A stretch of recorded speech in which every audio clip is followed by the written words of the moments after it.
مزید انکریز ہو سکتی ہیں. 414 روپے 78 پیسے تو ابھی بھی ہے. آپ سمجھتے ہیں کہ پرائسز انکریز ہوگی؟ دیکھیے یہ تو ایکسپیکٹ آپ کرنا تو غلط ہوگا. اس کا تعلق جنگ کی صورتحال سے ہے. صحیح. اگر ہماری یہ جنگ بند ہو جاتی ہے جو امریکہ نے مسلط کی ہے، امریکہ کو یہ احساس ہو گیا کہ وہ رجیم تو چینج نہیں کرا سکا، تو وہ وہاں تو ناکامی ہو گئی اس کو. تو اب وہ چاہتا کیا ہے؟ تو اس بات کا امکان یقیناً موجود ہے کہ اب یہ جنگ جلد ہی ختم ہو جائے گی. لیکن اس کے منفی اثرات پیٹرولیم مصنوعات پہ نہ بھی ہوں تو پاکستان کی معیشت پر پڑیں گے. مگر جو آپ کا سوال ہے، دنیا بھر میں یہ ہوتا ہے، جو اچھے ممالک ہوتے ہیں کہ اگر عالمی منڈی میں تیل کی قیمتیں بڑھتی ہیں تو وہ اپنے ٹیکس کم کر دیتے ہیں، حکومت کے ٹیکس. ہم اپنے ٹیکس بڑھا رہے ہیں. جب تک اگر وہ مصنوعات بڑھ رہی ہیں تو میرا کہنا یہ ہے کہ شہباز شریف صاحب وزیر اعظم پاکستان، انہوں نے یہ کہا تھا جنگ سے پہلے کہ ایف بی آر ایک سال میں 15,000 ارب روپیہ جو اس کو وصول کرنا چاہیے وہ نہیں کر رہا. جی تو یہ تو حکومت کی ذمہ داری ہے. بالکل ایسی ہے، حکومت کی ذمہ داری ہے. اچھا ڈاکٹر صاحب، آئی ایم ایف کا وفد پاکستان میں موجود ہے اور بجٹ 2026-27 شرائط اور مشاورت سے تیار کیے جانے کا امکان ہے. کیا سمجھتے ہیں یہ جو آنے والا بجٹ ہوگا کتنا عوام دوست یہ بجٹ ہوگا؟ اور سر اس کے ساتھ ساتھ حکومتی اخراجات اور بجٹ خسارہ کم کرنے کے لیے تجاویز بھی زیر غور آ رہی ہیں آج کل جو میٹنگز چل رہی ہیں ان میں. کیا سمجھتے ہیں سر یہ بجٹ آنے والا کیسا ہوگا، اور آئی ایم ایف کی شرائط اور پھر یہ جو مشاورت چل رہی ہے اوور آل سچویشن کو کیسے دیکھتے ہیں آپ؟ محترمہ پہلے آپ یہ ہمیں عوام کو بتا دینا چاہیے کہ آئی ایم ایف کی شرائط کی آڑ میں عوام کے اوپر بوجھ ڈالتے ہیں. یہ آئی ایم ایف کی شرائط نہیں ہوتی. اچھا، آپ کے علم میں ہے، عوام کے علم میں ہے کہ آئی ایم ایف کی منیجنگ ڈائریکٹر نے یہ کہا تھا کہ ہم نے حکومت پاکستان سے کہا کہ آپ غریبوں کو برات دیں اور طاقتور طبقوں پر ٹیکس لگائیں.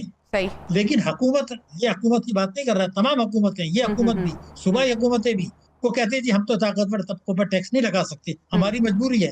وہ کہتے ہیں جی آپ کا ملک ہے، آپ جانے آپ کیا چاہتے ہیں. کہتے ہیں جی ہم ایسا کرتے ہیں، پیٹرولیم لیوی بڑھا دیتے ہیں، جی ایس ٹی بڑھا دیتے ہیں، ہم تعلیم کا بجٹ کم کر دیتے ہیں، ہم صحت کا بجٹ کم کر دیتے ہیں، ہم ترقیاتی اخراجات کا بجٹ کم کر دیتے ہیں، ہم عوام کو اوپر بوجھ ڈال دیتے ہیں، بجٹ خسارہ آپ کو کم کر کے دکھائیں گے. وہ یہ کہتے ہیں جی ہم نے آپ کو مشورہ دے دیا، اب یہ آپ کا ملک ہے، آپ کے قانون ہے، بنتا ہے.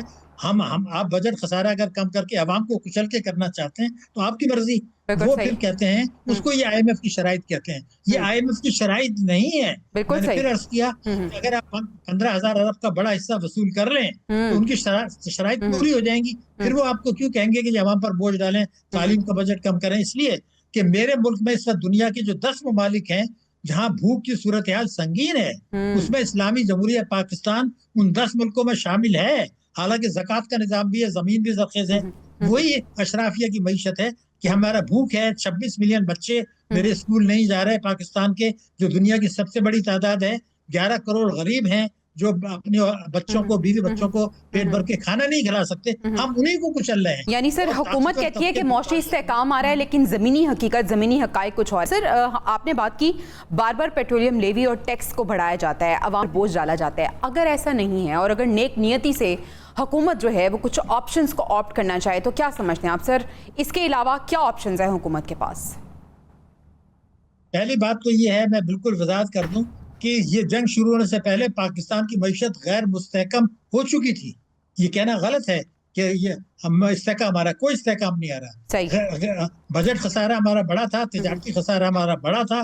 آپ کے علم میں ہے ہماری شرح نمو سست ہوئی تھی، ہماری ٹیکس کی وصولی کم ہوئی تھی، بے روزگاری بڑی تھی. کون سے استحکام کی بات کر رہے ہیں؟ ابھی آپ کے علم میں ہے کہ 16 ارب ڈالر کے ہمارے ریزروز ہیں، اس میں سے 8 ارب ڈالر سعودی عرب نے پیسہ دیا ہوا ہے اور 3.5 ارب چائنا کا ہے. تو یہ تو 11-12 ارب ڈالر تو یہی ہے. کہاں ہے آپ کے پاس ریزروز؟ تو اصل چیز یہ ہے کہ یہ تسلیم کر لیں کہ پاکستان بہت طاقتور ملک ہے. اگر ہم صرف یہ کر لیں کہ وفاق اور صوبے ہر قسم کی آمدنی پر ٹیکس لگائیں جو تینوں پارٹیوں کے منشور میں ہے، معیشت کو دستاویزی بنائیں، کالے دھن کو سفید ہونے سے روکیں، پراپرٹی کی مارکیٹ کے نرخوں پر لائیں، تو میں آپ کو یقین دلاتا ہوں کہ پیٹرولیم لیوی 0 ہو جائے گا، جی ایس ٹی 18 سے 7.5 پر آ جائے گا اور پاکستان کی معیشت ترقی کرے گی. لیکن تمام پارٹیوں کے منشور کے باوجود کوئی پارٹی وفاق میں اور صوبوں میں اس کے لیے تیار نہیں ہے کہ وہ طاقتور طبقوں سے ٹیکس لیں، عوام کو برات لیں. اب اگر عوام خود نہیں اٹھتے اور زندہ باد کے نعرے لگا کے گزارا کرنا چاہتے ہیں، بیوی بچوں کو گھر میں آ کے مارتے ہیں، تو پھر یہ تو نہیں ٹھیک ہوگا.